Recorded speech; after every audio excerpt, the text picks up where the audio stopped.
How did those injuries come about? I wish to God I knew.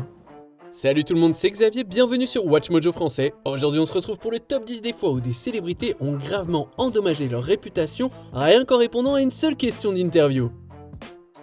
Numéro 10, décrivez les motivations de votre personnage, Liam Neeson. But what I do have are a very particular set of skills.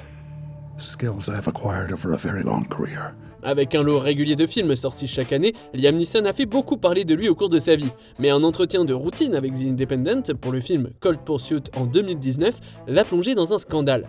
Alors que les questions portaient sur la façon dont son dernier personnage se mettait en colère, l'acteur a fait part de son expérience de vengeance après avoir appris qu'une amie avait été victime d'une agression sexuelle. The actor admits that at one point in his life, he wanted to kill a random black man. L'ami ayant identifié son agresseur inconnu comme étant noir, Neeson raconte qu'il a erré dans sa ville en espérant qu'un homme noir sorte d'un pub et, je cite, s'en prenne à lui pour qu'il puisse, je cite encore, le tuer. I'm ashamed to say that. And I did it for maybe a week. Même si Neeson a répété qu'il regrettait ses actions, il a dû beaucoup ramer encore après ça pour s'en sortir. No, I'm not racist. This was nearly 40 years ago, but because I was brought up in, maybe I'm rabbiting on, Rob, so forgive me. I was brought up in the north of Ireland and brought up in the Troubles. Numéro 9, avez-vous déjà pris des substances interdites, Lance Armstrong? Avant 2013, le cycliste Lance Armstrong était une source d'inspiration pour des milliers de personnes. Il avait remporté le Tour de France 7 années de suite, sans parler de ses nombreuses actions caritatives. For 7 straight years, he dominated arguably the hardest sporting event in the world. History in the making, 7 times a winner of the Tour de France. Around him grew an empire that included a powerful foundation dedicated to fighting cancer. Que s'est-il passé en 2013? Armstrong s'est entretenu avec Oprah Winfrey pour une interview/confession à couper le souffle. In your opinion, was it humanly possible to win the Tour de France without doping 7 times in a row? Not in my opinion.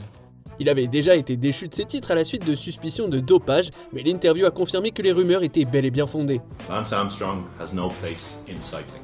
Oprah Winfrey lui a carrément demandé s'il avait déjà pris des substances interdites pour améliorer ses performances cyclistes, et Armstrong a tout simplement répondu oui. Et paf, en quelques secondes, il a laissé une trace négative à jamais dans l'histoire du sport. Yes or no? Did you ever take banned substances to enhance your cycling performance? Yes.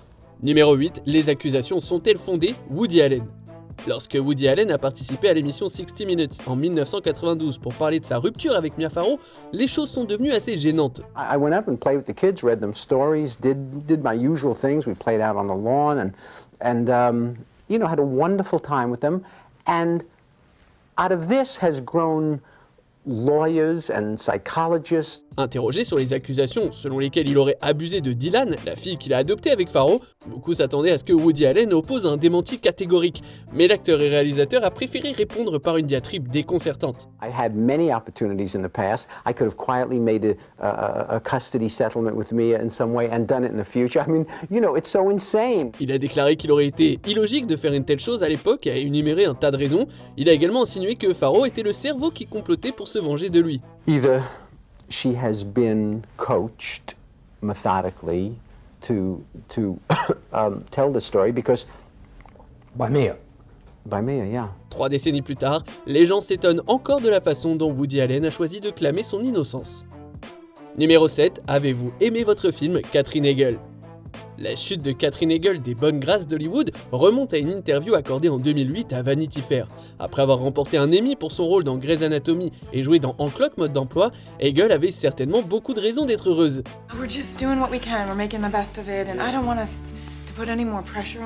Mais lorsque l'actrice a été interrogée sur le film de Judd Apatow qu'elle a tourné avec Seth Rogen, elle n'a pas caché ses véritables sentiments.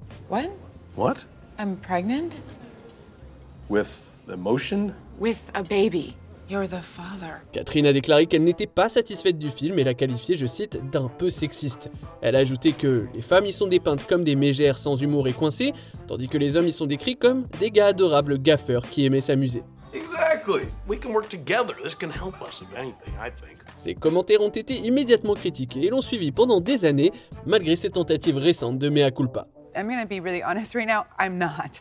I know I'm not. Yeah. I don't have to think about it. I'm not a rude person. I'm not an unkind or mean person. Numéro 6, que pensez-vous de la psychiatrie? Tom Cruise. Tom Cruise a essuyé plus d'une controverse au fil des ans, mais au milieu des années 2000, les choses ont atteint un point critique. You know how you handle an actor? They whine about anything. You pull down their pants and you spank their ass. Tout est parti en vrille lorsque l'acteur a commencé à sortir avec l'actrice Katie Holmes. Tom Cruise avait déjà sauté sur le canapé d'Oprah. Et il avait partagé son opinion sur la dépression postpartum de Brooke Shields lorsqu'il s'est assis avec Matt Lauer pour Today sur NBC. I'm just living my life. And I'm doing the best that I can and doing it in a way that I feel is right. Les choses se sont envenimées lorsque Lauer a posé des questions sur la position de Cruise quant à la psychiatrie et sur l'approbation des antidépresseurs par Shields. Tom Cruise a qualifié la psychiatrie de pseudo-science et a débattu avec Lauer sur les traitements de la dépression, comme la Ritaline. And I know that psychiatry is a pseudoscience. Ce moment a changé à jamais l'opinion des gens sur la star de cinéma. Matt, you're glib. You don't even know what Ritalin is. Numéro 5, comment a-t-elle eu ses blessures? Jonathan Majors. Jonathan Majors a connu des hauts et des bas en 2023. What's coming? Me. A lot of me. Il a surfé sur la vague de la célébrité en incarnant Kang le Conquérant dans le MCU et en jouant dans des films comme Creed 3.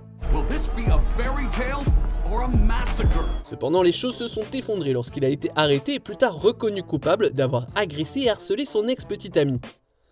Dans une interview à Good Morning America, Majors a tenté de sauver la face en niant tout ce qui s'était passé. Lorsqu'on lui a demandé comment son ex avait été blessé, l'acteur a déclaré « I wish the God I knew. That would give clarity. That would give me some type of peace about it. » Il a ensuite ajouté qu'il était imprudent avec son cœur, mais pas avec son corps. But never hit a woman. Never hit a woman. My hands have never struck a woman. Une réponse qui n'a guère contribué à rassurer le public sur son innocence et n'a fait que soulever d'autres questions. The peace between realities. Numéro 4, qu'essayez-vous de faire avec le message que vous envoyez? Kanye West.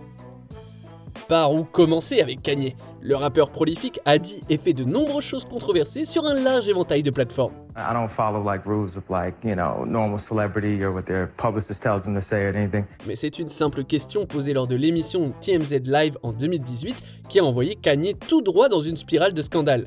Après avoir été vu avec un chapeau Make America Great Again, l'animateur Harvey Levin a interrogé Kanye sur le message qu'il voulait envoyer. What are you trying to do with the message you're sending? Well, it was really just my subconscious.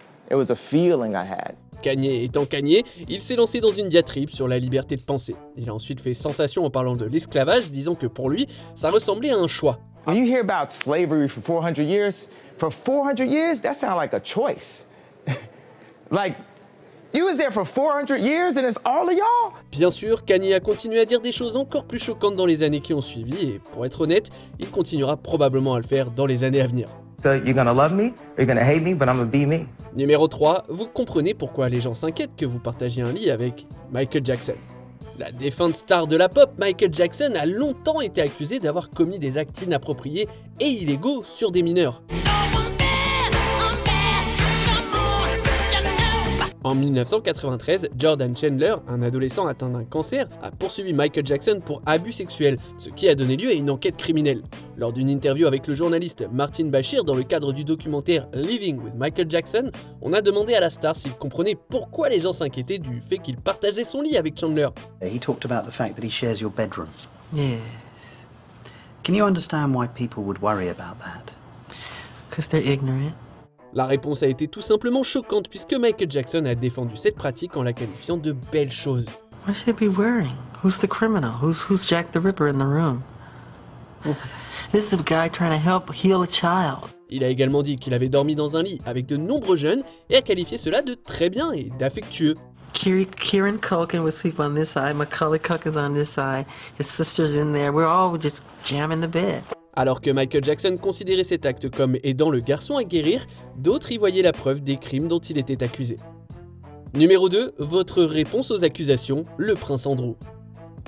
Alors que les médias s'intéressaient de près à l'entourage de Jeffrey Epstein, le prince Andrew s'est entretenu avec Emily Maitlis de la BBC pour tenter de se disculper. But today, you've chosen to speak out for the first time. Why have you decided to talk now? Lorsqu'Emily Maitlis a demandé au prince de répondre à l'une de ses accusatrices, Virginia Roberts, il a nié catégoriquement l'avoir jamais rencontrée. I have no recollection of ever meeting this lady. None whatsoever. Et ce malgré les preuves photographiques qui montrent qu'il l'a rencontrée.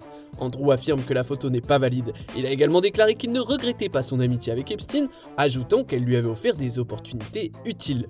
He has quite obviously conducted himself in a manner unbecoming, yes. Unbecoming. He was a sex offender. Yeah, I'm sorry, I'm being polite.